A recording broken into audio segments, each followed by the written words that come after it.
سرور کشور رسالت جو عرش پر جلوہ گر ہوئے تھے، نئے نرالے طرب کے ساما عرب کے مہمان کے لیے تھے۔ الحمدللہ رب العالمین والصلاة والسلام علی سید المرسلین، اما بعد فاعوذ باللہ من الشیطان الرجیم، بسم اللہ الرحمن الرحیم۔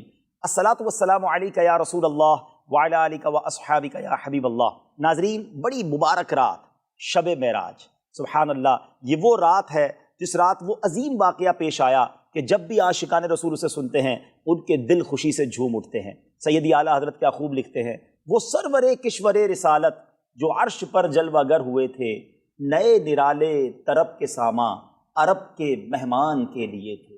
نماز اقصیٰ میں تھا یہی سر، عیاں و معنائے اول آخر، اے دست بستہ پیچھے حاضر جو سلطنت آگے کر گئے تھے۔ اس عظیم واقعے کی یاد کو تازہ کرنے کے لیے آج ہمارے ساتھ قبلہ مفتی قاسم اتاری صاحب موجود ہیں، اور ان سے ہم نے انشاءاللہ قرآن و حدیث کی روشنی میں واقعہ معراج کو سمجھنا ہے۔ آپ نے ہمارے ساتھ رہنا ہے، انشاءاللہ آج آپ کو بہت کچھ نیا سیکھنے کو ملے گا۔ قرآن معراج کے بارے میں کیا فرماتا ہے، احادیث ہماری رہنمائی کیا کرتی ہیں، اس معراج میں حکمتیں کیا تھیں، آج ہم یہ بھی جانیں گے کہ معراج کی رات نبی پاک علیہ السلام نے کیا کیا مشاہدات کیے، اور یہ معراج کی رات، یہ واقعہ معراج ہم سب کو کیا میسج دیتا ہے، کیا پیغام دیتا ہے۔ اچھی نیتوں کے ساتھ کوشش کیجئے گا کہ یہ پروگرام آخر تک آپ نے دیکھنا ہے۔ قبلہ مفتی صاحب کو ہم مرحبا کہتے ہیں، حضور بڑی مبارک رات۔ سب سے پہلے تو یہ بتائیے کہ واقعہ معراج سے مسلمان کے دل میں خوشی ہوتی ہے، اس کی خاص وجہ کیا ہے؟ بسم اللہ الرحمن الرحیم۔ واقعہ معراج کا تعلق چونکہ نبی پاک صلی اللہ تعالیٰ علیہ وآلہ وسلم کے ساتھ ہے، اور ہر مسلمان کے دل میں جو آقا کریم علیہ السلام کی محبت ہے، یہ اس کا تقاضا ہوتا ہے کہ سرکار کے حوالے سے کوئی بھی بات ہوتی ہے دنیا کے کسی بھی خطے میں، کسی بھی زبان میں، کسی بھی انداز میں، تو مسلمان کا دل خوشی سے جھوم اٹھتا ہے۔ ہمارا عام مشاہدہ ہے کہ کسی دوسری زبان کے اندر بھی نعت پڑھی جائے، ہمیں اتنا پتا ہو کہ یہ نعت ہے، اب ہمیں اس کا معنی نہیں سمجھ آ رہا ہوتا، لیکن اس کے باوجود آپ دیکھتے ہیں کہ لوگ اس پہ جھوم رہے ہوتے ہیں، اس پہ خوشی کا اظہار کر رہے ہوتے ہیں، جس کی بہت بڑی مثال قصیدہ بردہ شریف ہے۔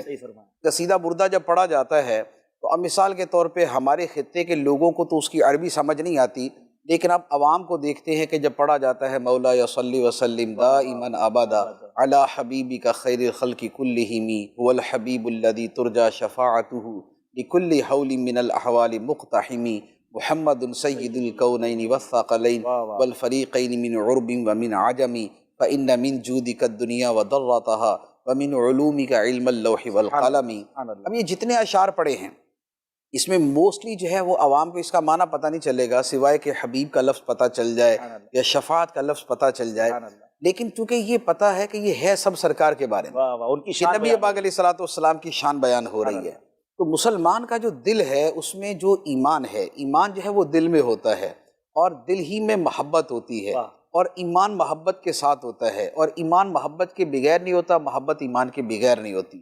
تو نبی پاک علیہ السلام نے فرمایا لا یؤمن احدکم حتی اکون احب الیہ من والدہ وولدہ والناس اجمعین، تم میں کوئی شخص مومن نہیں ہو سکتا جب تک میں اسے اس کے باپ، اس کی اولاد اور سارے لوگوں سے زیادہ پیارا نہ ہو جاؤں۔ تو چونکہ دل میں ایمان ہوتا ہے اور وہ ایمان محبت ہے، تو جب محبت دل میں ہے تو اب محبت سے متعلقہ کوئی بھی چیز سامنے آئے گی تو فوری طور پہ دل اس کے بارے میں ایک خوشی کے تاثرات کا اظہار کرتا ہے۔ اسی لیے آپ کو یاد ہوگا کہ ایک مرتبہ ایک ملک میں غالباً رشین جو ہے وہ اسٹیٹس کے اندر نبی پاک صلی اللہ تعالیٰ علیہ وآلہ وسلم کا پیالہ مبارک تھا، اور اسے وہ روڈ کے اوپر جو ہے وہ لے کے جا رہے تھے، اور اس کا جو استقبال ہو رہا تھا، تو وہاں پر کیا کوئی 1 2 10 20 50 100 1000 مسلمان تھے، لاکھوں مسلمان، جو روڈوں کے اوپر دونوں طرف مسلمانوں کا حال تھا، اور جو ان کا جذبہ اور ولولہ تھا، اور جو ان کے چہروں سے محبت ظاہر ہو رہی تھی، اور جو عشق ان کے چہروں سے ظاہر ہو رہا تھا، وہ آپ دیکھ لیں کہ وہ کیسا تھا۔ حالانکہ وہ کیا تھا کہ نبی پاک صلی اللہ تعالیٰ علیہ وآلہ وسلم نے جس پیالے کو چھوا اور جس کو اپنے لبہائے مبارکہ لگائے اور جس سے آپ نے پانی نوش فرمایا، تو بس وہ جو نسبت اور تعلق ہے، اور وہ جو تعلق لمس ہے، اس کی وجہ سے لوگ ایسے دیوانے اور ایسے بے قرار تھے، اور ان کے یوں کہہ لے کہ دل کھچے جا رہے تھے، آنکھیں تو اشکبار تھی۔ تو یہ والا معاملہ. اسی طرح دنیا بھر میں جہاں پر نبی پاک علیہ الصلوۃ والسلام کے تبرکات ہوتے ہیں تو آپ وہاں لوگوں کی کیفیت دیکھیں. مدینہ منورہ کیا ہے؟ سرکار علیہ الصلوۃ والسلام کے قدمین لگنے کی جگہ ہے، لیکن اس مدینے کی طرف دل کیسے کھنچتے ہیں. وے خنک شہرے کے آنجا دل برست، کیا ٹھنڈا کیا خوبصورت شہر ہے کہ جہاں دلبر رہتا ہے، جہاں سرکار رہتے ہیں. تو اصل الاصول جو اس کے پیچھے وجہ ہے وہ نبی پاک علیہ الصلوۃ والسلام کے ساتھ محبت ہے.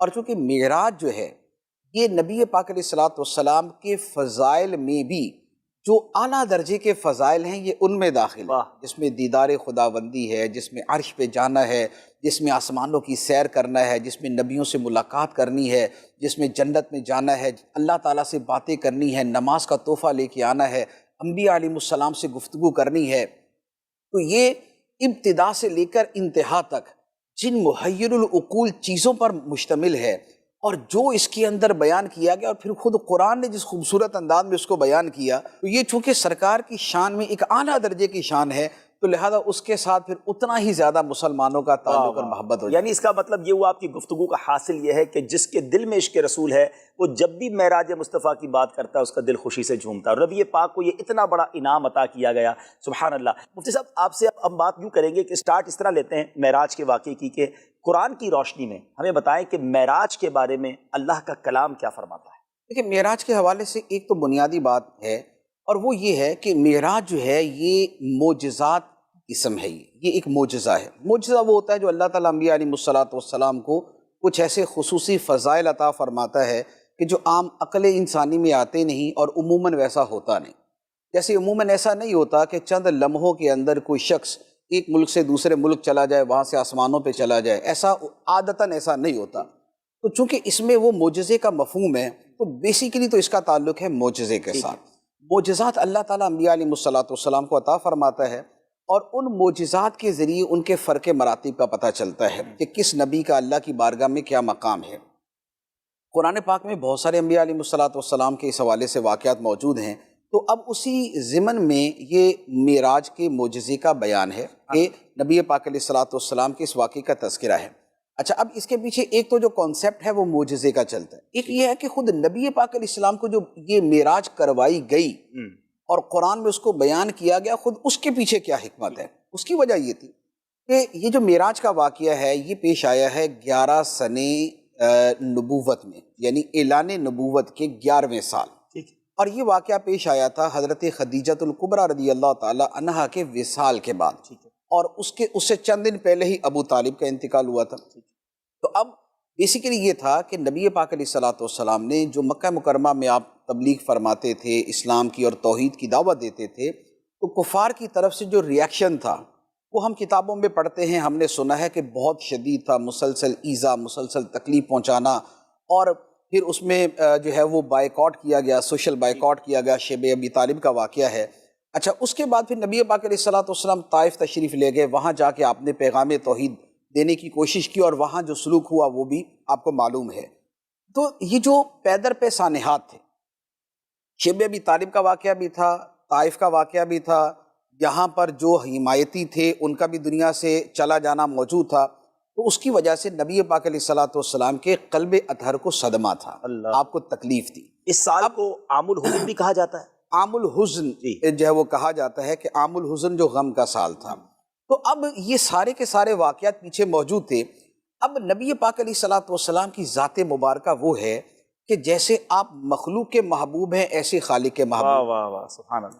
جیسے مخلوق جو ہے وہ آپ کے دل کو خوش کرنے کے لیے بہت کچھ کرتی ہے، اسی طرح خالق نے بھی آپ کو خوش کرنے کے لیے بہت کچھ کیا. تو یہ ہے هو الحبیب الذی ترجى شفاعته، کہ وہ ایسے پیارے ہیں کہ جن کی شفاعت کی امید کی جاتی ہے. تو اس کی شرح میں علماء نے لکھا ہے کہ یہ حبیب خلق بھی ہیں، حبیب خالق بھی ہیں. اور خود نبی پاک علیہ الصلوۃ والسلام کا یہ لقب ہے الا وانا حبیب اللہ ولا فخر، جو آپ نے خود بیان فرمایا کہ سن لو میں اللہ کا پیارا ہوں، میں اللہ کا دوست ہوں، میں اللہ کا حبیب ہوں، میں اللہ کا محبوب ہوں، اور میں اس پہ فخر نہیں کرتا کہ فخر ممنوع ہے. تو چونکہ نبی پاک علیہ الصلوۃ والسلام اللہ کے محبوب ہیں، تو اب محب اور محبوب کے ساتھ جو تعلق ہوتا ہے، جو ان کے باہم تعلق ہوتا ہے، اس میں محبوب کے دل کو خوش کرنا، اس کے دل کے رنج کو دور کرنا، اسے کوئی صدمہ پہنچے تو اس کا ازالہ کرنا، اس کے دل کو ٹھنڈک پہنچانا، یہ چیزیں شامل ہیں. تو اس لیے اللہ تبارک و تعالیٰ نے معراج کی صورت میں ان سابقہ تمام صدمات کا ازالہ کیا. جیسے اللہ تعالیٰ نے نبی پاک علیہ الصلوۃ والسلام کی جو آپ کی خواہشات تھی ان کی تکمیل کے اندر کیا کیا کیا کہ ہمارے سامنے قرآن پاک کے اندر تحویل قبلہ کا واقعہ موجود ہے کہ نبی پاک صلی اللہ تعالیٰ علیہ وآلہ وسلم کے دل کی خواہش یہ تھی کہ بیت المقدس کی بجائے خانہ کعبہ قبلہ بن جائے. تو اللہ تعالیٰ نے کیا فرمایا کہ نماز کے دوران جب سرکار علیہ الصلوۃ والسلام بار بار آسمان کو دیکھ رہے تھے کہ ابھی وہی آتی ہے ابھی وہی آتی ہے، قبلے کو تبدیل کر دیا جائے گا، تو اللہ تعالیٰ نے حالت نماز کے اندر سرکار علیہ الصلوۃ والسلام پہ وحی نازل فرمائی، قد نرا تقلب وجہک فی السماء، اے حبیب تیرے چہرے کا آسمانوں کی طرف بار بار اٹھنا ہم دیکھ رہے ہیں. فَلَنُوَلِّيَنَّكَ قِبْلَةً تَرْضَاهَا، تو ہم تمہیں پھیر دیں گے اسی قبلے کی طرف جس پہ تم راضی ہو. اور پھر ساتھ ہی فرما دیا فَوَلِّ وَجْهَكَ شَطْرَ الْمَسْجِدِ الْحَرَامِ، اے حبیب ابھی نماز کے اندر ہی اپنے چہرے کو مسجد حرام کی طرف پھیر لو. تو نبی پاک علیہ الصلوۃ والسلام کی جو دل کی تمنائیں اور آرزوئیں تھیں ان کی یوں تکمیل کی جاتی تھی کہ جس کی وجہ سے حضرت عائشہ صدیقہ رضی اللہ تعالیٰ عنہ نے ایک مرتبہ نبی پاک علیہ السلام کی بارگاہ میں عرض کی، یا رسول اللہ ما ارا ربک الا یسارع فی ہواک، یا رسول اللہ میں دیکھتی ہوں کہ آپ کا رب آپ کی خواہش پوری کرنے میں بڑی جلدی کرتا ہے. سبحان اللہ. آپ تمنا کرتے ہیں، آپ خواہش کرتے ہیں، خدا اس کو پورا کر دیتا ہے. تو اللہ تعالیٰ کا نبی پاک علیہ الصلوۃ والسلام کے ساتھ محبت کا معاملہ یہ تھا.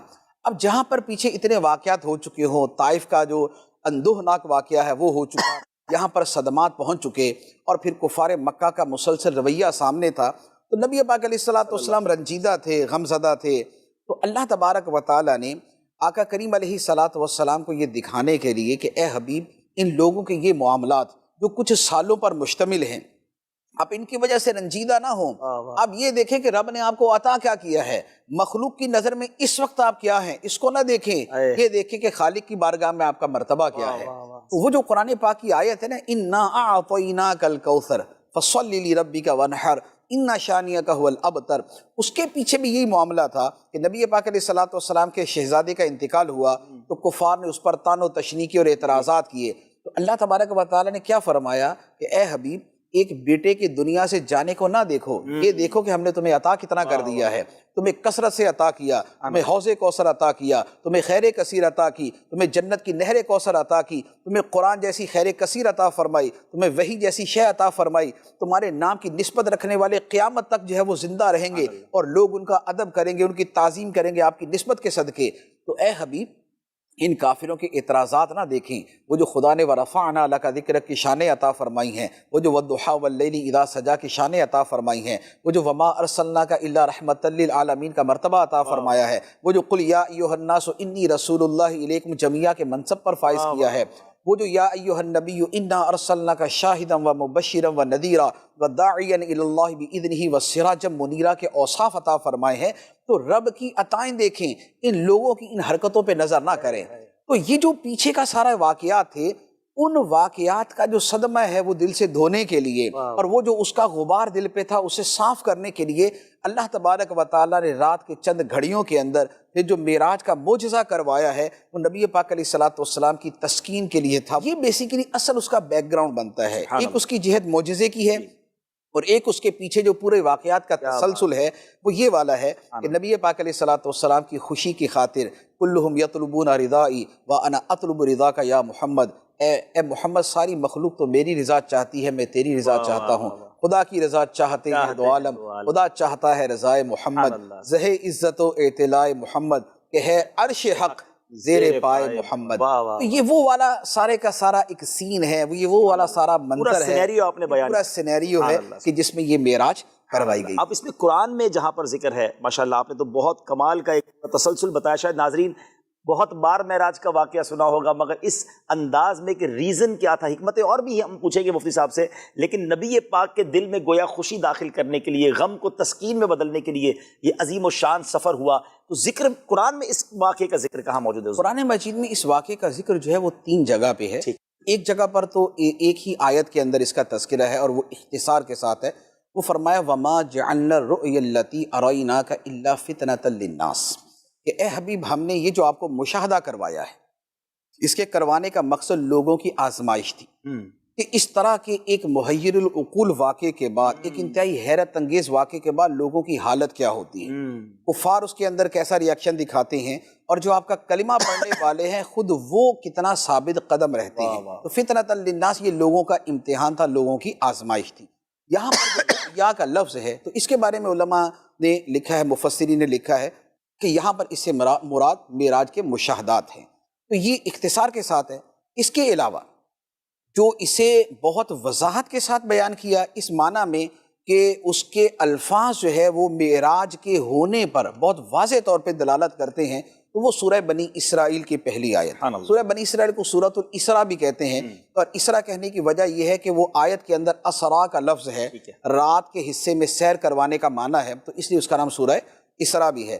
تو وہاں پر جو آیت مبارکہ ہے سبحان الذی اسریٰ بعبدہ لیلا من المسجد الحرام الی المسجد الاقصی الذی بارکنا حولہ لنریہ من آیاتنا، تو یہ جو آیت مبارکہ ہے یہ معراج کے بارے میں وہ نص قطعی ہے، وہ واضح مفہوم والی آیت مبارکہ ہے کہ جس میں فرمایا کہ پاک ہے وہ خدا ہر عیب سے، ہر نقص سے، ہر کمی سے، ہر عجز سے، ہر کوتاہی سے، ہر قسم کی عدم قدرت سے، عدم استطاعت سے، وہ ہر قسم کے عیب سے پاک ہے، جس نے اپنے خاص بندے کو رات کے تھوڑے سے حصے میں سیر کرائی مسجد حرام سے لے کر مسجد اقصیٰ تک، تاکہ ہم اپنے اس بندے کو اپنی کچھ خاص نشانیاں دکھائیں۔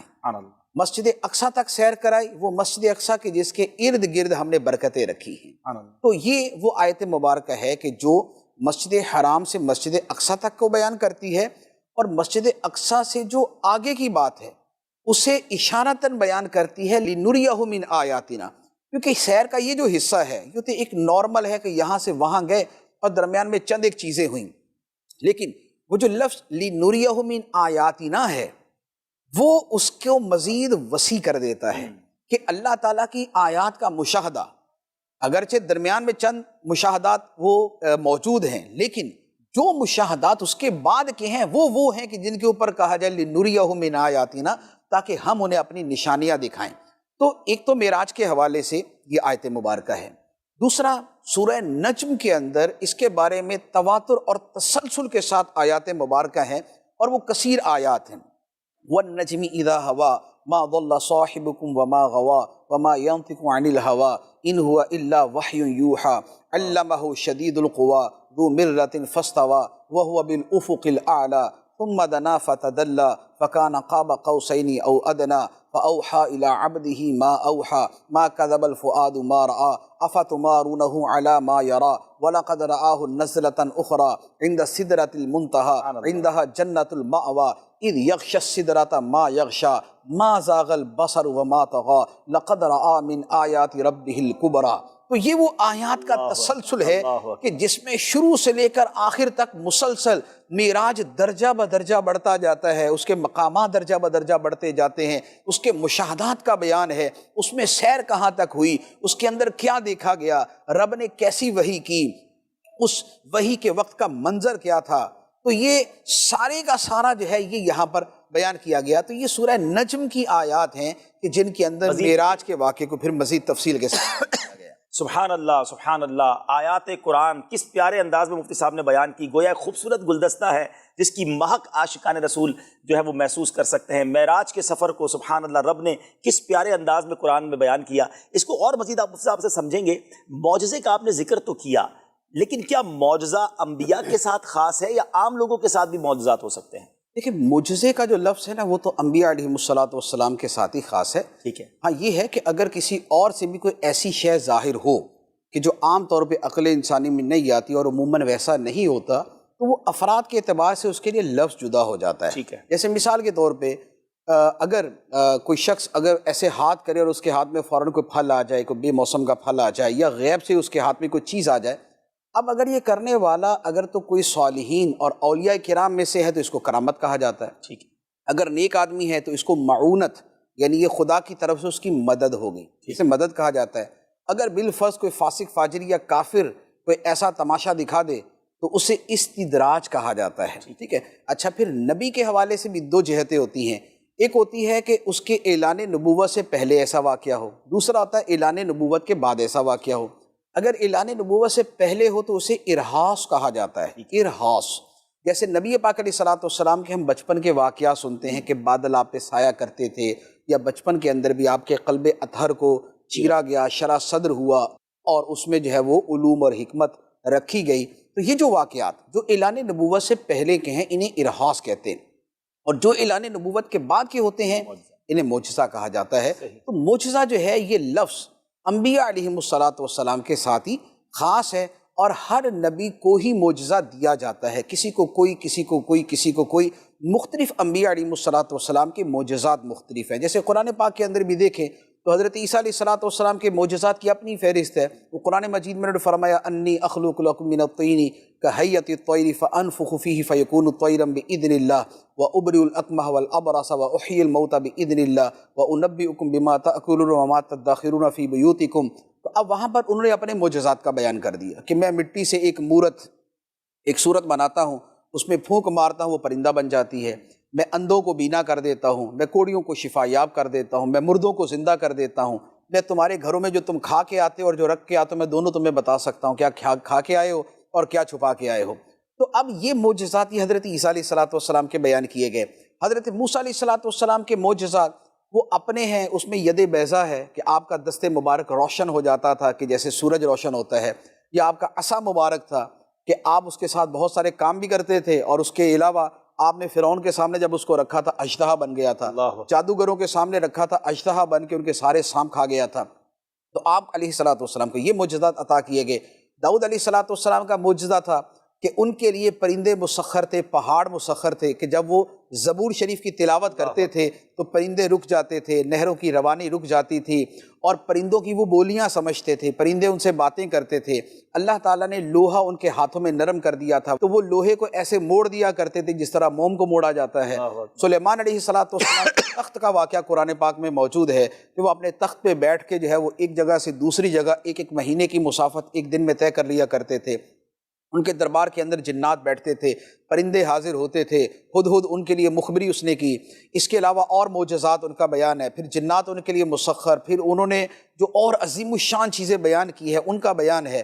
ابراہیم علیہ الصلوۃ والسلام کے اپنے معجزات تھے۔ تو انبیاء علیہم الصلوۃ والسلام کو معجزات دیے جاتے ہیں، کسی کا ہم کو پتہ ہوتا ہے، کسی کا ہم کو نہیں پتہ ہوتا، لیکن جو ہمارے نبی صلی اللہ تعالیٰ علیہ وآلہ وسلم کی ذات مبارک ہے، تو آپ کی ذات وہ ہے کہ جسے سراپا معجزہ بنا کے بھیجا گیا۔ آپ کی شان وہ ہے کہ انبیاء علیہ السلام کے معجزات کو جمع کر کے آپ کی ذات کو عطا کر دیے گئے۔ حسن یوسف دم عیسیٰ ید بیضا داری، آنچ خوباں ہما دارن تو تنہا داری۔ یوسف علیہ السلام کا حسن ہو، عیسیٰ علیہ السلام کا دم ہو، موسیٰ علیہ السلام کا ید بیضا ہو، یہ ساری کی ساری خوبیاں جو سب کو جدا جدا عطا کی گئی، اے حبیب علیہ الصلوۃ والسلام آپ کو اکٹھی عطا کر دی گئی۔ تو نبی پاک علیہ الصلوۃ والسلام کا معاملہ یہ ہے۔ تو آپ جامع کمالات انبیاء ہیں، آپ کو جملہ انبیاء کے کمالات عطا کیے گئے۔ تو نبی پاک علیہ الصلوۃ والسلام کی معجزات اپنی تعداد کے اعتبار سے، اپنی مقدار کے اعتبار سے، اور اپنی کیفیت کے اعتبار سے سب پر فائق ہے۔ جب معجزات کا تقابل کیا جاتا ہے تو معجزات کے اندر یہ پہلو بھی سامنے آتا ہے کہ معجزات میں ایک تو ہے تعداد کا معاملہ یہ ہے کہ آپ انبیاء علیہ السلام کے معجزات دیکھیں تو اس میں 3، 4، 5 اس طریقے سے معجزات کی تعداد ہے، لیکن نبی پاک علیہ الصلوۃ والسلام کے جو معجزات کی تعداد ہے اس پر علماء نے باقاعدہ کتابیں تصنیف کی، پوری جلدوں کے اندر مشتمل کتابیں ہیں اس موضوع کے اوپر۔ جیسے امام بہقی رحمۃ اللہ علیہ کی دلائل النبوہ ہے، اس کے علاوہ ایک اور امام ابو نعیم رحمۃ اللہ علیہ ہے، ان کی کتاب ہے دلائل النبوہ، پھر علامہ سیوطی رحمۃ اللہ علیہ کیا خصائص کبریٰ، پھر علامہ نبہانی رحمۃ اللہ علیہ کیا حجت اللہ علی العالمین۔ اس کے علاوہ اور کثیر کتابوں کے اندر یہ معجزات موجود ہیں، اور وہ کتابیں ہیں جو خالص معجزات کے بیان پر لکھی گئی۔ تو یہ ہے تعداد کے اعتبار سے، اور اگر آپ اس کی جو کیفیت ہے کہ خود اس کی کیفیت کے اعتبار سے دیکھیں گے تو اس میں جو تقابل اور اس میں جو ایک مقابلہ سامنے آتا ہے، تو اس کی صرف مثال اسی سے لے لیں کہ اللہ تعالیٰ نے حضرت موسیٰ علیہ الصلوۃ والسلام کو ایک معجزہ عطا کیا تھا۔ قرآن پاک میں اس کا بیان ہے پہلے پارے سورہ بقرہ کے اندر کہ فرمایا وَإِذِ اسْتَسْقَىٰ مُوسَىٰ لِقَوْمِهِ فَقُلْنَا اضْرِب بِّعَصَاكَ الْحَجَرَ فَانْفَجَرَتْ مِنْهُ اثْنَتَا عَشْرَةَ عَيْنًا قد علم کل اناس مشربہم، فرمایا کہ یاد کرو کہ جب موسیٰ نے اپنے رب سے پانی مانگا کہ اے اللہ اس وادی طیٰ میں بیٹھے ہیں، قوم کے پاس پانی نہیں ہے، ہمیں پانی عطا فرما دے، تو اللہ تعالیٰ فرماتا ہے فقلنا، ہم نے کہا اضرب بعصاک الحجر، اے موسیٰ اپنا عصا پتھر پہ مارو۔ موسیٰ علیہ السلام نے پتھر پہ عصا مارا، فانفجرت منہ اثنتا عشرۃ عینا، تو اس سے 12 چشمے جاری ہو گئے۔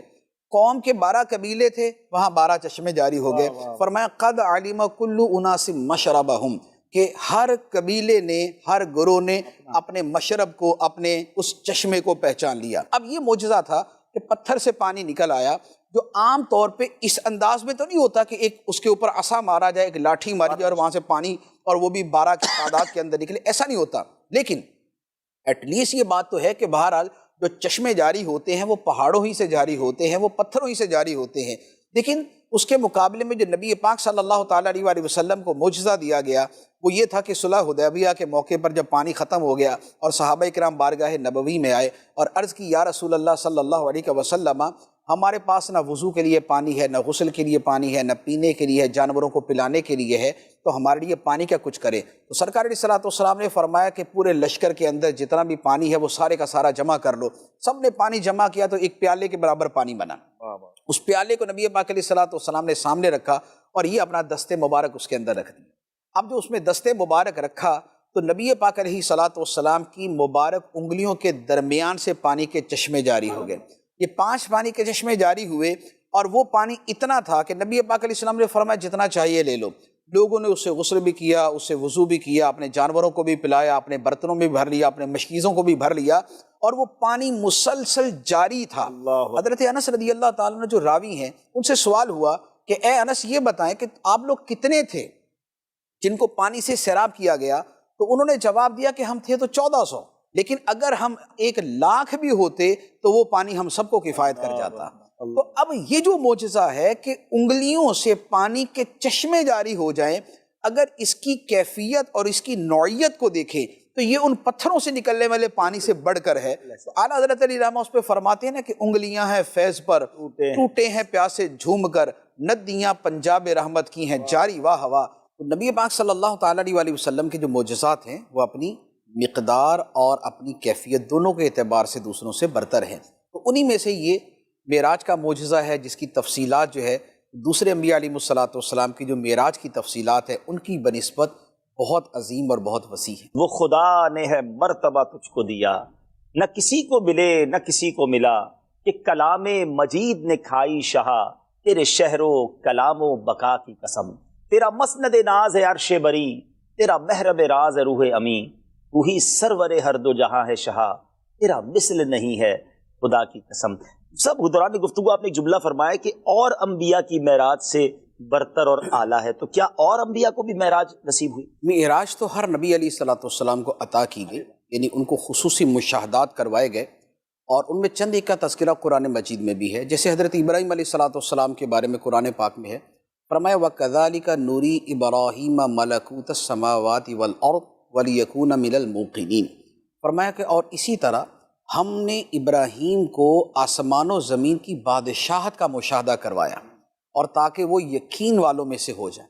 تو اب یہاں پر حضرت ابراہیم علیہ الصلوۃ والسلام کی معراج کا تذکرہ ہے، اور اس کی تفصیل مفسرین نے لکھی ہے کہ آپ کو جو ہے وہ بیت المقدس میں ایک پتھر کے اوپر کھڑا کیا گیا، اور اللہ تعالیٰ نے آسمان کی بادشاہی آپ کے سامنے کھول دی اور زمین کی بادشاہی اور اسرار کھول دیے۔ تو آپ نے جو اوپر نگاہ اٹھائی تو عرش تک کے جو معاملات اور اسرار تھے وہ آپ کے سامنے آ گئے، اور زمین کی طرف نظر کی تو تحت ثری تک کے معاملات آپ کے سامنے آ گئے۔ تو یہ حضرت ابراہیم علیہ الصلوۃ والسلام کی معراج تھی، یعنی اس کا ایک پہلو تھا، ورنہ ملکوت السماوات والارض کا لفظ اتنا وسیع ہے کہ خدا کی بادشاہی جو آسمانوں میں ہے زمین میں ہے۔ اب جو خدا کی بادشاہی کی قسمیں ہیں، جو نوعیتیں ہیں، جو صورتیں ہیں، وہ ایسی ہیں کہ ہماری تو عقل اس کا ادراک ہی نہیں کر سکتی۔ ایک ذرے کے اندر جو خدا کی بادشاہی ہے ہم اس کا تصور نہیں کر سکتے، ایک عالم میں جو خدا کی بادشاہی ہے، اس زمین پر جو خدا کی بادشاہی ہے، جو بقیہ سیاروں میں خدا کی بادشاہی ہے، جو گلیکسیز کے اندر خدا کی بادشاہی ہے، پھر ان گلیکسیز کے جو مجموعے خدا کی بادشاہی ہے، پھر جو آسمان و زمین میں خدا کی بادشاہی ہے۔ تو یہاں پر تو آیت میں فرمایا کہ ہم نے ساری بادشاہی دکھائی۔ تو لہٰذا وہ بھی بڑی وسیع، وہ بھی بڑی عظیم ہے۔ اس کے علاوہ حضرت موسیٰ علیہ السلام کا بطور خاص تذکرہ قرآن پاک میں کئی جگہ ہے کہ موسیٰ علیہ السلام کو بطور خاص اللہ تعالیٰ نے جو شرف عطا فرمایا وہ یہ ہے کہ شرف کلام عطا فرمایا کہ رب نے موسیٰ علیہ السلام سے بلا واسطہ کلام کیا، درمیان میں نہ کوئی فرشتہ ہے، نہ کوئی ذریعہ ہے، نہ کوئی واسطہ ہے، رب کا کلام ہے اور موسیٰ علیہ السلام اسے سماعت کر رہے ہیں۔ خدا کلام فرماتا تھا اور موسیٰ علیہ السلام آگے سے باتیں کرتے تھے۔ رب نے فرمایا وَكَلَّمَ اللَّهُ مُوسَىٰ تَكْلِيمًا، اور اللہ نے موسیٰ سے کلام فرمایا، خوب کلام کیا۔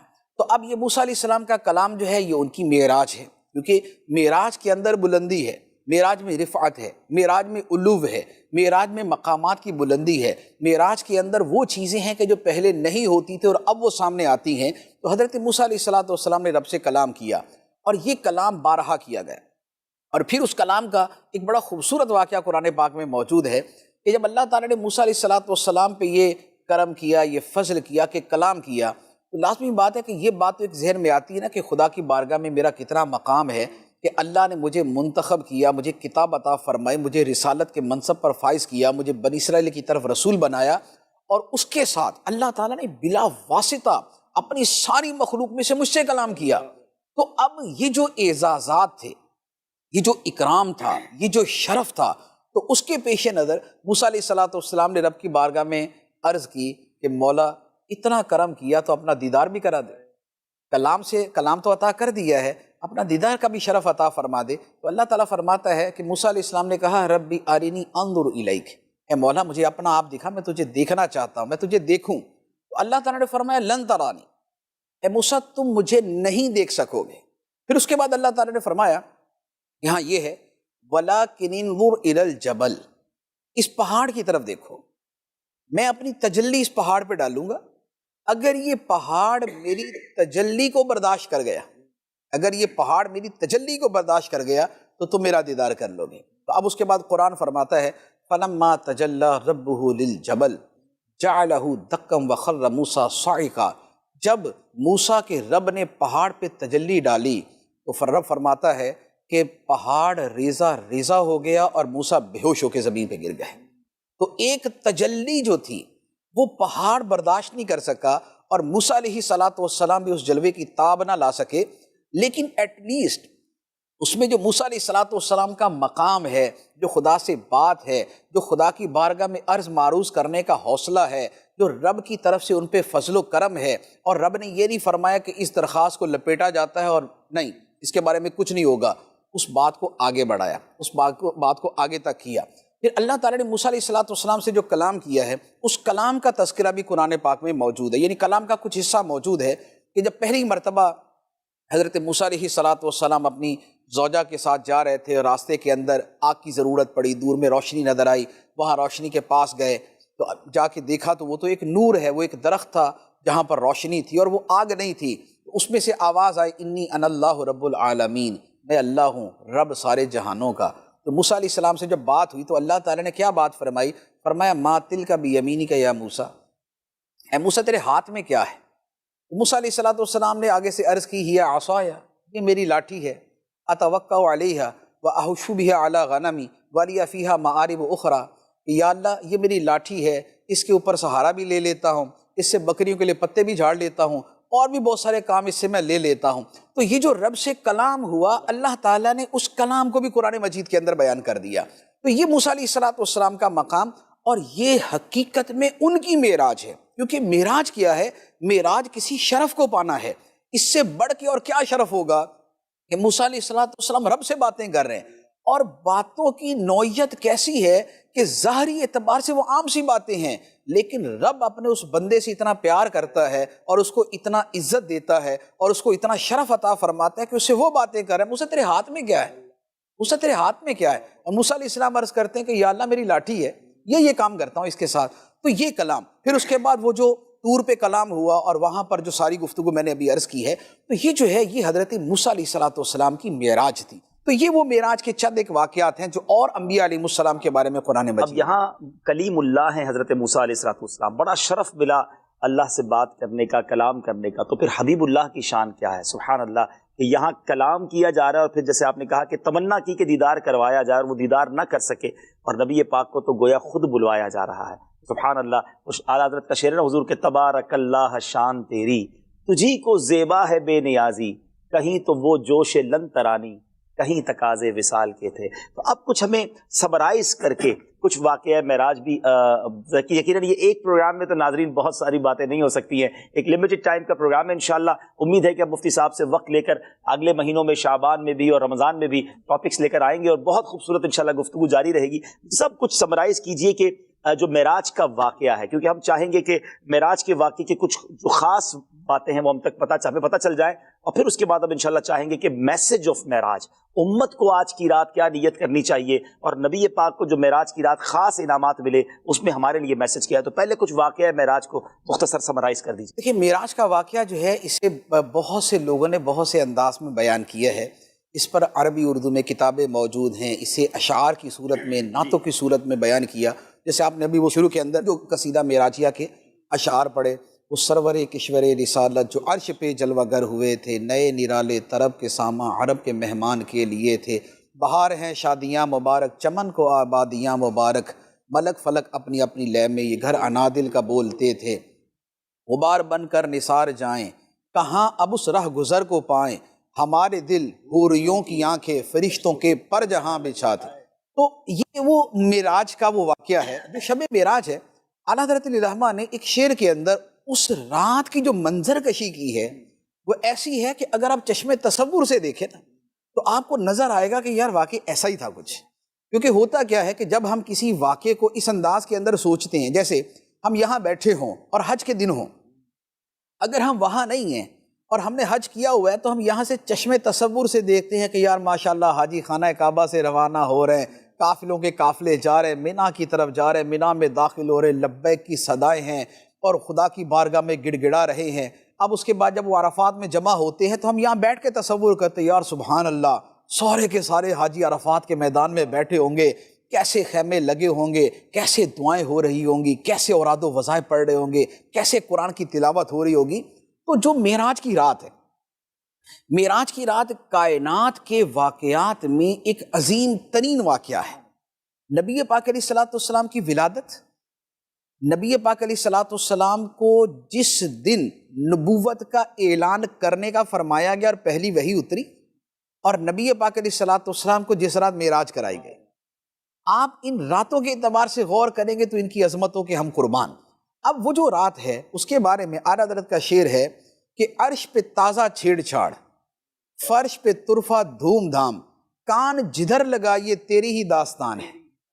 یہاں زمین کے اوپر فرشتے اترے ہوئے ہیں اور نبی پاک علیہ السلام کو لے کے جانا ہے، وہاں سارے رستے سجے ہوئے ہیں، آسمان پہ ہر فرشتہ منتظر ہے، سب کو پروٹوکول پہلے سے سمجھا دیا گیا ہے کہ نبی آخر الزماں تشریف لائیں گے، جبرائیل امین علیہ السلام خادم بن کے ساتھ ہوں گے، براق کی سواری ہوگی، دروازہ کھٹکھٹایا جائے گا، نبی پاک علیہ السلام دروازہ نہیں کھٹکھٹائیں گے، ساتھ میں جیسے خادم کے طور پہ بھیجا گیا ہے وہ دروازہ کھٹکھٹائیں گے۔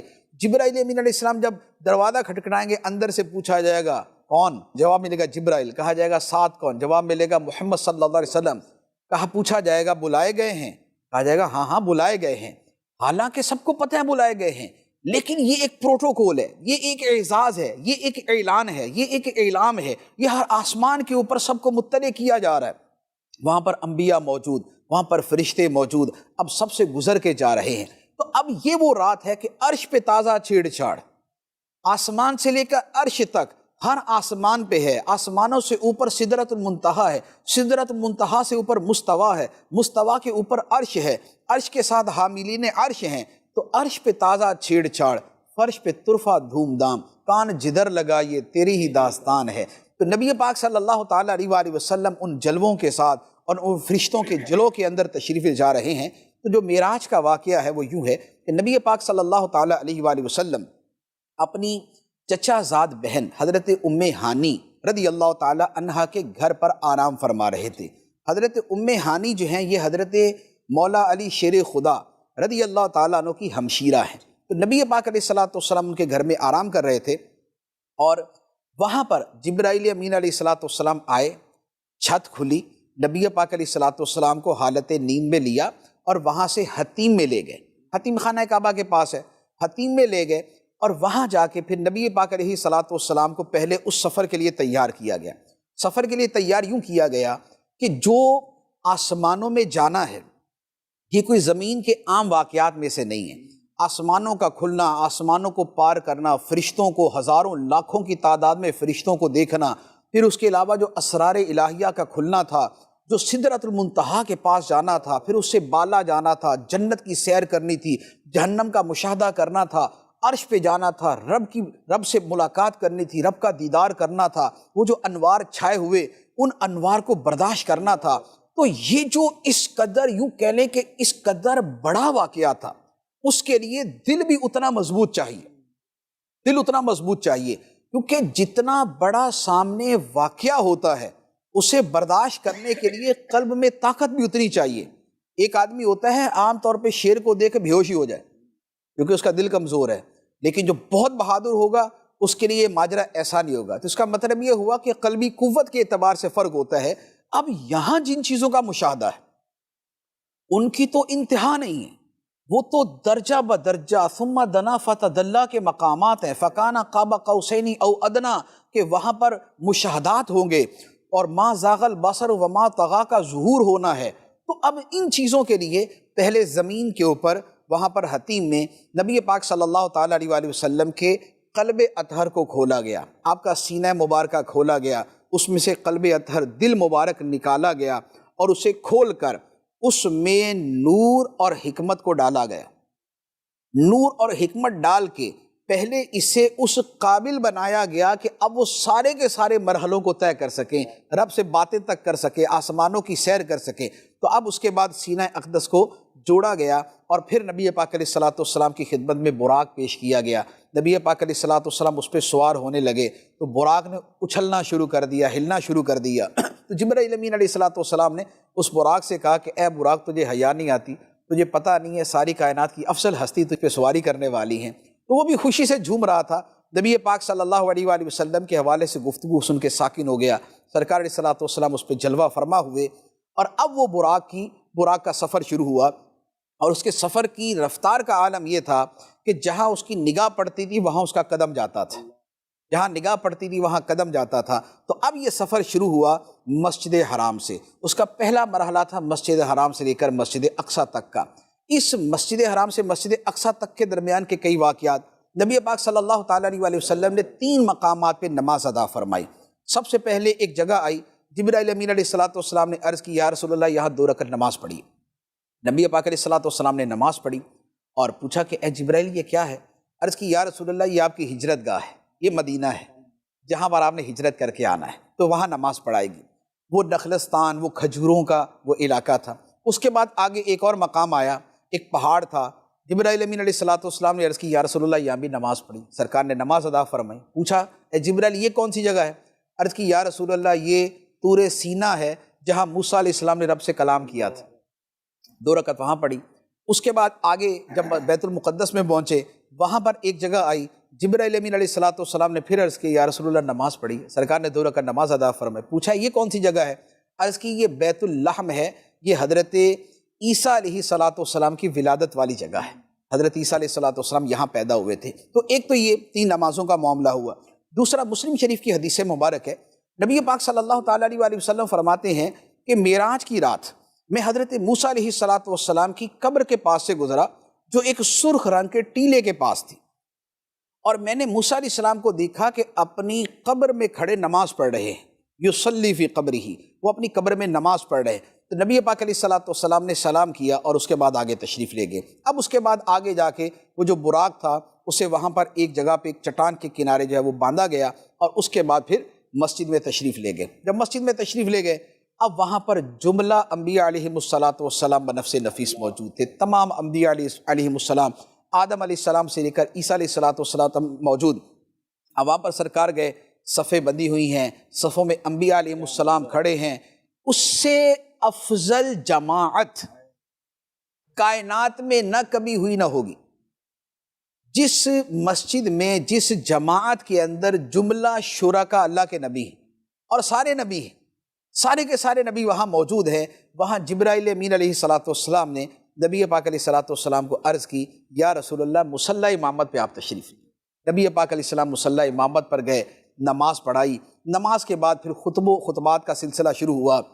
حضرت ابراہیم علیہ السلام نے خطبہ دیا، حضرت موسیٰ علیہ السلام نے، حضرت عیسیٰ علیہ السلام نے، حضرت داؤد علیہ السلام نے، اس طرح چند انبیاء نے خطبے دیے، اور آخر کے اندر نبی پاک علیہ الصلوۃ والسلام نے خطبہ دیا کہ حمد ہے اس رب کے لیے جس نے مجھے رحمت للعالمین بنایا، جس نے مجھے اول و آخر بنایا، جس نے میری امت کو بہترین امت بنایا، جس نے میری امت کو امت وسط بنایا۔ تو نبی پاک علیہ السلام نے جب یہ خطبہ دیا تو اس کے آخر میں حضرت ابراہیم علیہ الصلوۃ والسلام نے کہا، بِهَذَا فَضَلَكُم مُحَمَّدٌ، اے انبیاء کے گروہ، انہی فضائل کی وجہ سے محمد صلی اللہ علیہ وآلہ وسلم تم سب سے فضیلت لے گئے۔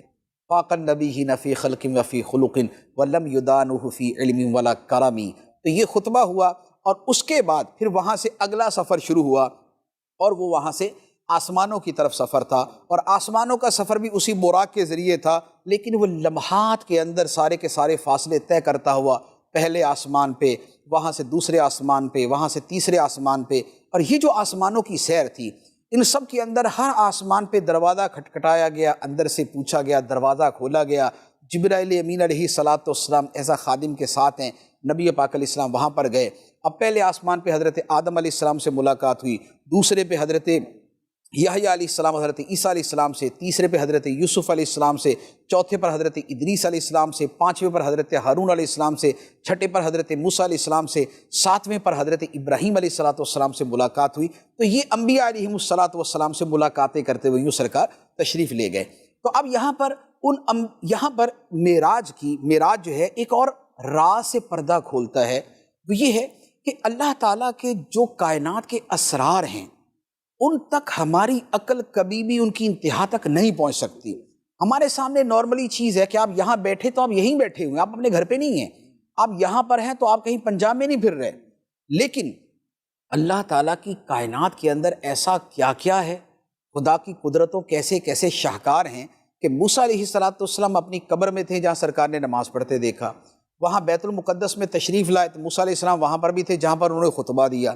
اس کے بعد نبی پاک علیہ السلام آسمانوں پر تشریف لے گئے تو چھٹے آسمان پہ پھر حضرت موسیٰ علیہ السلام موجود ہے، ابراہیم علیہ السلام یہاں بھی ہیں اور ساتویں آسمان پر بھی ہیں، عیسیٰ علیہ السلام یہاں مسجد اقصیٰ میں بھی ہیں، اس کے ساتھ دوسرے آسمان پر بھی ہیں۔ تو یہ جو ہے یہ چیزیں بیان کرتی ہیں کہ جو انبیاء علیہ السلام کا معاملہ ہے، جو خدا کے پیاروں اور مقربین کا معاملہ ہے، وہ عام انسانوں سے ہٹ کر ہے، وہ ان سے مختلف ہے۔ خدا نے ان کے لیے جو کائناتی اصول بنائے ہیں وہ کچھ اور ہیں، اور معجزات بیسیکلی انہی اصولوں کے اوپر چل رہے ہوتے ہیں۔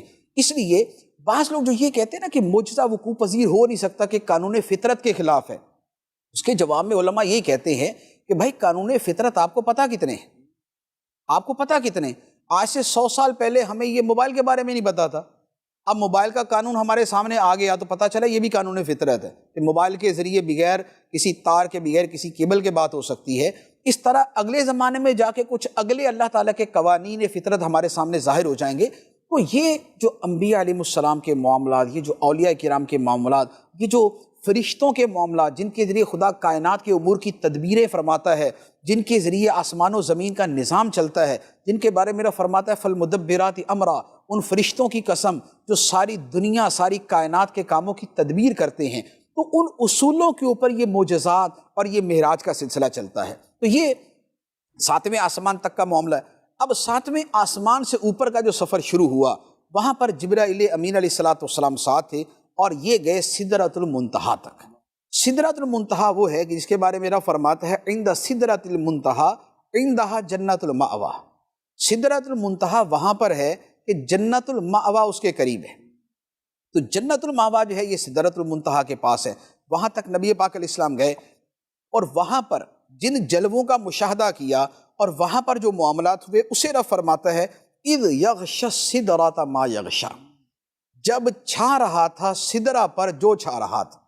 اس آیت کی تفسیر کے اندر حضرت حسن بصری رحمۃ اللہ علیہ، حضرت عبداللہ ابن عباس رضی اللہ تعالیٰ عنہ یہ فرماتے ہیں کہ یہاں پر جن انوار کے چھانے کا تذکرہ ہے وہ رب العالمین کے انوار تھے، وہ رب العالمین کے انوار تھے۔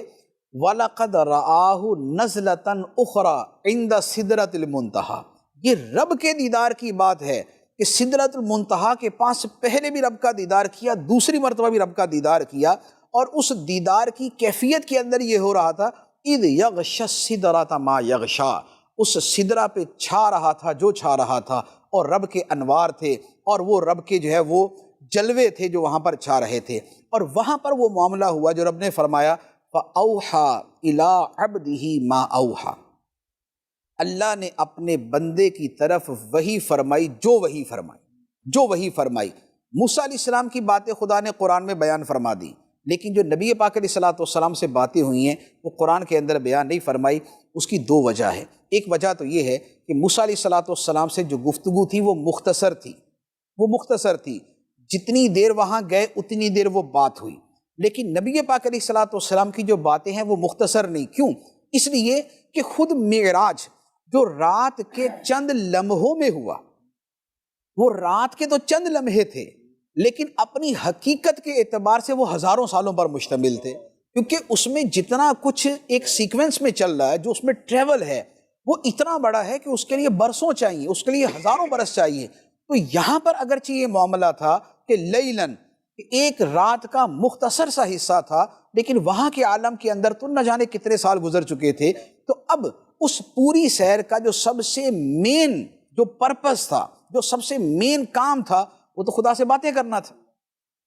باقی ساری چیزوں کو سرکار نے اگر دیکھا تو ان چیزوں کا شرف ہے کہ نبی پاک علیہ السلام نے ان کو دیکھا ہے، انبیاء علیہ السلام سے ملاقات کی تو یہ سرکار کا شرف ہوا یا ان کا شرف ہوا؟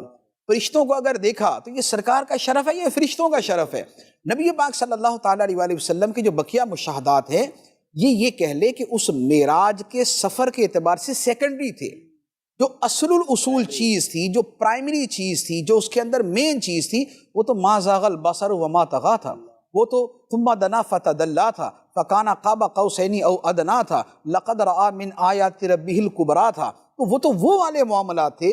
تو جو شے سب سے مین ہے، سب سے اہم ہے، سب سے بنیادی ہے، اس میں جتنا وقت گزرا ہوگا وہ ہوگا کہ جہاں پر وقت کا تصور ہی ختم ہو جاتا ہے، کہ وہ زمان اور وقت سے وہ جگہ ہی پاک ہے۔ وہی لا مکان کے مکی ہوئے، سر عرش تخت نشیں ہوئے، وہ نبی ہیں جن کے ہے یہ مکان، وہ خدا ہے جس کا مکان نہیں۔ تو وہ مکان بھی ختم، وقت بھی ختم، اور وہاں پر نبی پاک علیہ السلام اپنے رب سے باتیں کر رہے ہیں۔ تو اب ان باتوں کی جو تفصیل بنتی ہے، جو گفتگو کی وسعت بنتی ہے، وہ اتنی زیادہ ہے کہ اس کا ایک حصہ بھی جو ہے وہ پوری طرح بیان نہیں ہو سکتا۔ تو قرآن مجید کے اندر اسے بیان نہیں فرمایا گیا، بلکہ ابہام کے لفظ اور عموم کے لفظ کے ساتھ بیان فرما دیا، فَأَوْحَى إِلَىٰ عَبْدِهِ مَا أَوْحَى، رب نے اپنے عبد کی طرف وحی فرمائی جو وحی فرمائی۔ اس میں ابہام ہے ہمارے لیے اور اس میں عموم ہے نبی پاک علیہ السلام کے لیے۔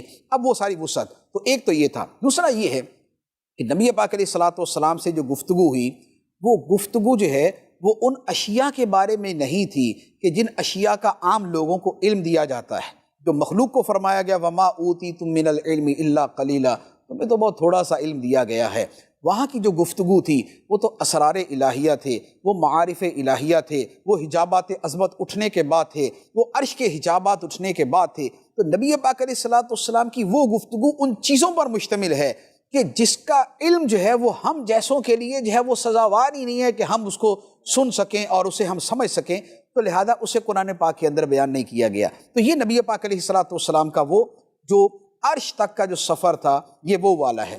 پھر اب اسی کے اندر آگے جو تفصیل ہے وہ یہ ہے کہ سدرۃ المنتہا کے پاس جنت المأوا ہے۔ جنت المأوا کی جو چھت ہے وہ اللہ کا عرش ہے، جو عرش کا نچلا حصہ ہے وہ جنت کی چھت ہے۔ تو نبی پاک علیہ السلام کو وہاں سے جنت لے جایا گیا۔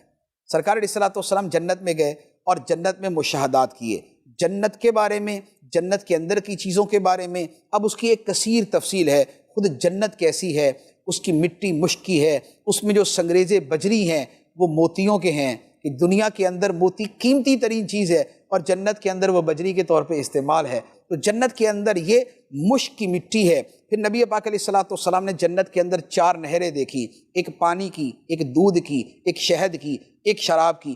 یہ وہ 4 نہریں ہیں کہ جنہیں اللہ تعالیٰ نے قرآن پاک کے اندر بیان فرمایا ہے مثل الجنت التی وعد المتقون فیہا انہار من ماء غیر آسن وانہار من لبن لم یتغیر طعمہ وانہار من خمر لذۃ للشاربین وانہار من عسل مصفى۔ تو یہ 4 نہریں جن کا قرآن پاک میں بیان ہے، ان 4 نہروں کا نبی پاک علیہ الصلوۃ والسلام نے وہاں پر مشاہدہ فرمایا۔ اچھا، پھر ان 4 نہروں کے ساتھ ایک اور چیز کا مشاہدہ فرمایا، اور وہ یہ تھی کہ اس کے بارے میں فرمایا کہ وہاں ایسا تھا کہ جیسے خیمے ہوں، اور وہ خیمہ ایسا کہ جیسے ایک بہت بڑا موتی ہو اور وہ اندر سے کھوکھلا ہو، تو گویا وہ خیمہ جو ہے وہ موتی کا بنا ہوا، اور انتہائی شفاف پانی وہاں پر بہہ رہا ہے۔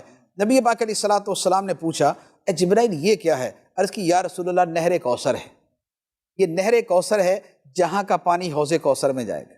تو یہ جنت کی نہر کوثر کا پانی حوض کوثر میں جائے گا، اور یہ وہ کوثر ہے جس کے بارے میں فرماتا ہے انا اعطیناک الکوثر، اے حبیب بے شک ہم نے تجھے حوض کوثر عطا کر دیا، تمہیں نہر کوثر عطا کر دی۔ تو وہ نہر کوثر اور حوض کوثر کا نبی پاک علیہ الصلوۃ والسلام نے مشاہدہ کیا۔ پھر اس کے بعد مختلف ہستیوں کے جنتی محلات، ان کے جنتی مکانات نبی پاک علیہ الصلوۃ والسلام نے دیکھے۔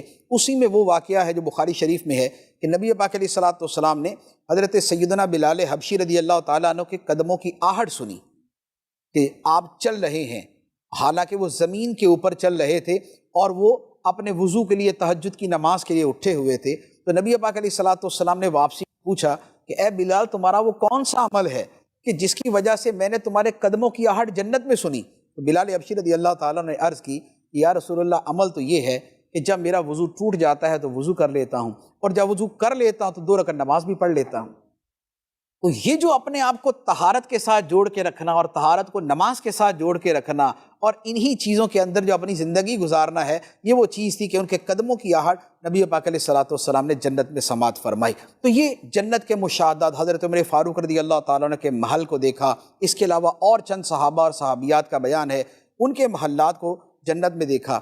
تو یہ محلات ہیں۔ پھر آپ اسی کے اندر جو مشاہدات ہیں اس میں پھر جہنم کے مشاہدات بھی ہیں۔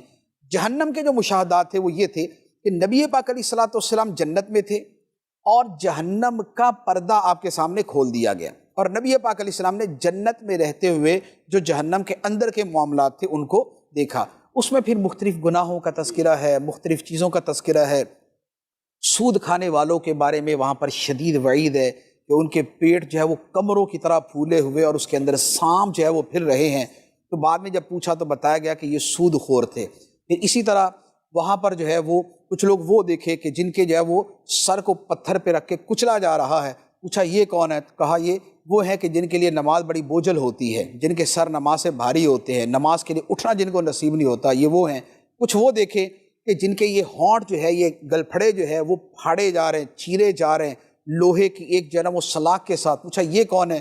جواب ملتا ہے کہ یہ وہ ہیں جو جھوٹ بولنے والے تھے۔ تو اسی طرح غیبت کرنے والوں کو دیکھا کہ جن کو جہنم کے اندر الٹا لٹکایا ہوا اور شدید عذاب کے اندر مبتلا ہے۔ پوچھا گیا کہ یہ غیبت کرنے والے کچھ وہ تھے جن کو اس لیے عذاب ہو رہا تھا کہ دوسروں کو تکلیف دینے والے تھے، دوسروں کو دکھ پہنچانے والے تھے، دوسروں کا دل دکھانے والے تھے۔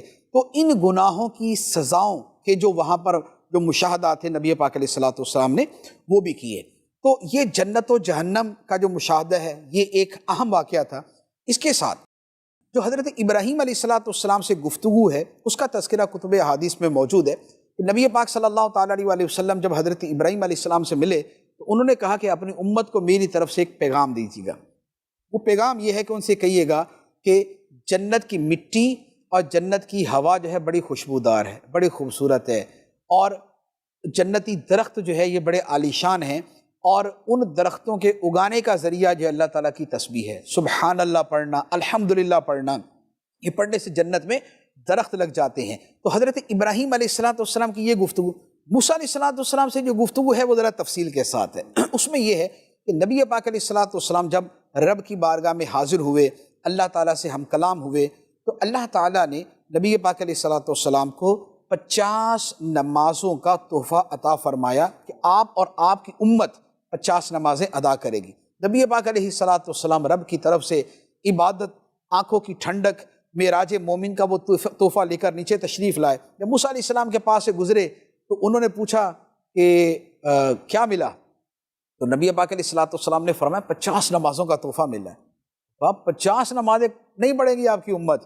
میں نے اپنے لوگوں پہ تجربہ کیا ہوا ہے, اتنی کوئی نہیں پڑے گی, آپ دوبارہ واپس جائیے, جا کے کم کرائیے. اب یہاں پر مختلف روایتیں, بعد میں 10 کم کرنے کا تذکرہ ہے, بعد میں 5 کم کرنے کا تذکرہ ہے. بخاری اور مسلم کے اندر یہ روایتیں. تو نبی پاک علیہ الصلوۃ والسلام کو موسیٰ علیہ السلام نے عرض کی ارجع الی ربک, جائیے اپنے رب کے پاس, تھوڑی سی تخفیف مانگیے, تھوڑی سی ذرا کمی ڈسکاؤنٹ لے کے آئیے. نبی پاک علیہ الصلوۃ والسلام گئے, اللہ کی بارگاہ میں عرض کی امت کمزور ہے, اللہ تعالیٰ نے 5 نمازیں کم کر دی. پھر واپس آئے, اب پوچھا, کہا 45 نمازیں, یہ بھی نہیں پڑھیں گے, دوبارہ جائیے اور کچھ کم کریے. تو نبی پاک علیہ الصلوۃ والسلام یوں بار بار گئے, بار بار کے بعد آخری مرتبہ 5 رہ گئے. جب 5 لے کر آئے تو حضرت موسیٰ علیہ الصلوۃ والسلام نے پھر عرض کی یا رسول اللہ لوگ نہیں پڑھیں گے. 5 کے بعد بھی انہوں نے کہا کہ لوگ نہیں پڑھیں گے, آپ ذرا دوبارہ جائیں, اس کو بھی کم کرا لیجیے. تو نبی پاک علیہ الصلوۃ والسلام نے فرمایا کہ اب مجھے اپنے رب سے حیا آتی ہے. تو پھر 5 کا تحفہ لے کے نبی پاک علیہ الصلوۃ والسلام تشریف لائے, اور رب نے فرمایا کہ اے حبیب ہماری بات بدلتی نہیں ہے, ہماری بات بدلتی نہیں ہے, تمہاری امت نمازیں 5 پڑھے گی, ہم ثواب اس کو 50 کا عطا کریں. ایک نماز کے اوپر 10 کا ثواب ہے, 5 پڑھیں گے تو 50 کا ثواب ملے گا. تو نبی پاک علیہ الصلوۃ والسلام یہ تحفہ لے کر پھر اپنی کیا بات ہے, بہت ہی خوبصورت انداز میں. اور یقیناً ناظرین اتنا طویل واقعہ ہے کہ ایک پروگرام نہیں کئی پروگرام کریں تو بھی بات پوری نہیں ہوتی ہے, لیکن یقیناً بہت ساری باتیں ہم نے سنی ہوں گی. میں پروگرام کے آخر میں مفتی صاحب سے ایک سوال کرنا چاہوں گا کہ حضور ویسے تو آپ نے بتا دیا کہ معراج کی رات کے تحفہ ملا ہے نماز کا, تو اب ہمیں بینگ اے مسلم امتی آف رسول اللہ صلی اللہ علیہ وسلم ہمیں اب اس رات سے کیا سبق لینا ہے اور اپنی زندگی کے لیے کیا میسج لینا ہے؟ دیکھیں اس میں کئی سارے پہلو ہیں. ایک تو خود نبی پاک علیہ الصلوۃ والسلام کی جو عظمت و شان اس سے ظاہر ہوتی ہے, اس میں ایک تو محبت والا تعلق ہے, وہ مضبوط ہونا چاہیے. اس کے ساتھ ایک یہ بھی دیکھنا چاہیے کہ ہم کس نبی کے امتی ہیں, جس نبی کا یہ مقام ہے, جس کا یہ مرتبہ ہے. اگر خدا نے ہمارے اوپر یہ احسان عظیم فرمایا ہے کہ جسے رب نے قرآن میں بیان فرمایا لقد من اللہ علی المؤمنین اذ بعث فیہم رسولا, اللہ نے احسان کیا ایمان والوں پر جب ان کے اندر اپنا رسول مبعوث فرما دیا.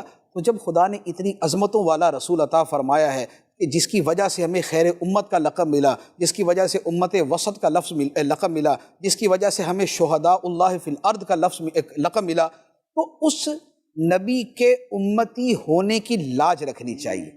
اور لاج رکھنے کا طریقہ یہ ہے کہ جس مقصد کے لیے نبی پاک علیہ الصلوۃ والسلام تشریف لائے اس مقصد کو پورا کیا جائے. اور وہ مقصد رب نے قرآن میں بیان فرمایا وَمَا أَرْسَلْنَا مِن رَّسُولٍ إِلَّا لِيُطَاعَ بِإِذْنِ اللَّهِ, ہم کسی رسول کو نہیں بھیجتے مگر اس لیے کہ اللہ کے حکم سے اس کی اطاعت کی جائے, اس کی باتوں پہ عمل کیا جائے, اس کے احکام کو تسلیم کیا جائے, اس کے مطابق زندگی گزاری جائے. تو لہذا جو پہلا سبق معراج ہے وہ یہ ہے کہ جس نبی کے ساتھ ہمارا یہ اتنا برکتوں والا تعلق ہے, نسبت ہے, تو ہم اس نسبت کی لاج رکھیں اور اپنی زندگی کو ان کی پیروی کے مطابق ڈھالنے کی کوشش کریں. دوسرے نمبر پہ نبی پاک علیہ الصلوۃ والسلام نے جو جنت کے مشاہدات بیان فرمائے وہ ہماری ترغیب کے لیے ہیں کہ اگر اچھے عمل کرتے ہو, عبادت و ریاضت کی زندگی گزارتے ہو, اللہ کے حقوق اور بندوں کے حقوق ادا کرتے ہو, احکام شرع پہ عمل کرتے ہو, تو تمہارے لیے یہ محلات ہیں, یہ جنت کی نہریں ہیں, یہ جنت کے جو ہے وہ ٹھنڈے میٹھے مشروبات ہیں, یہ جنت کی نعمتیں ہیں. تو لہذا اس کی طرف رغبت کی جائے. تیسرے نمبر پہ یہ ہے کہ اسی میں جب ہمارے نبی پاک صلی اللہ علیہ وآلہ وسلم کے جد امجد حضرت ابراہیم علیہ الصلوۃ والسلام فرما رہے ہیں کہ اپنی امت کو جا کے میرا پیغام دیجئے گا کہ جنت کی مٹی ایسی ہے, جنت کا پانی ایسا ہے, تو لہذا جنت میں درخت لگاؤ, تسبیح پڑھو, ذکر کرو. تو لہذا ذکر, تسبیح, تحمید یہ ہماری زندگی میں شامل ہونا چاہیے, یہ وظیفہ ہماری زندگی میں شامل ہونا چاہیے. پھر نبی پاک علیہ الصلوۃ والسلام جو نماز کا تحفہ لے کر آئے, نماز کا تحفہ جو اتنے اہتمام کے ساتھ رب نے عطا فرمایا کہ ہر حکم رب نے زمین پہ دیا, اور نماز کے لیے اللہ نے اپنے حبیب کو آسمانوں پہ بلایا, عرش پہ بلا کے عطا فرمایا. تو اس تحفے کی قدر کی جائے, اس تحفے کی قدر کی جائے, اور نماز کو اپنی زندگی کا ایسا حصہ بنا لیں کہ جیسے کھانا پینا ہماری زندگی کا حصہ ہے. ہم کھانے پینے کے بغیر جی نہیں سکتے, تو ہماری کیفیت یہ ہونی چاہیے کہ نماز کے بغیر بھی ہماری زندگی ہمارے لیے مشکل ہو جائے. نماز نہ پڑھے تو ہمیں اسی طرح بے قراری ہو جائے جس طرح کھانا نہ کھانے کی وجہ سے بے قراری ہوتی ہے. جیسے پیاس کے اندر پانی نہ ملنے کی وجہ سے بے قراری ہوتی ہے، تو نماز کے ساتھ ہمارا جو تعلق ہے وہ ایسا ہو جانا چاہیے، نماز کو روح کی غذا بنا لیں، نماز روح کی غذا بن جائے۔ پھر اس کے ساتھ یہ ہے کہ نبی پاک علیہ الصلوۃ والسلام نے جو جہنم کے مشاہدات بیان فرمائے اور جو جہنم کی جو اعمال بیان کیے کہ جن کی وجہ سے جہنم میں جو ہے معاذ اللہ جانا ہو سکتا ہے، عذاب ہو سکتا ہے، جس میں جھوٹ بولنا ہے، غیبت کرنا ہے، کسی کا دل دکھانا ہے، نمازیں ترک کرنا ہے اور سود کھانا ہے، بدکاری کرنا ہے، گانے بازی اور میوزک اور ان چیزوں کے اندر پڑنا ہے، تو یہ والے جو اعمال ہیں ان سے بچا جائے، تاکہ نبی پاک علیہ الصلوۃ والسلام نے جو ہمیں مشاہدہ کر کے آ کے بتایا کہ یہ حال ہوگا، اگر یہ عمل کرو گے تو یہاں جانا پڑے گا اور یہ انجام ہوگا، تو پھر ان اعمال سے، ان گناہوں سے اور ان برے کاموں سے اپنے آپ کو بچانا چاہیے۔ سبحان اللہ سبحان اللہ۔ امید ہے ناظرین آپ نے بہت کچھ سیکھا ہوگا، کچھ نیتیں بھی کی ہوں گی، اور آج یہ نیت تو سبھی کر لیں کہ آج کے بعد ہماری کوئی نماز قضا نہیں ہوگی، اور جن گناہوں کے بارے میں احادیث کے ذریعے ہم نے سنا اس سے اپنے آپ کو بچانے کی کوشش کرنی ہے۔ میں رب کریم سے دعا گو ہوں اللہ کریم شب معراج کی برکتیں ہم سب کو عطا فرمائے۔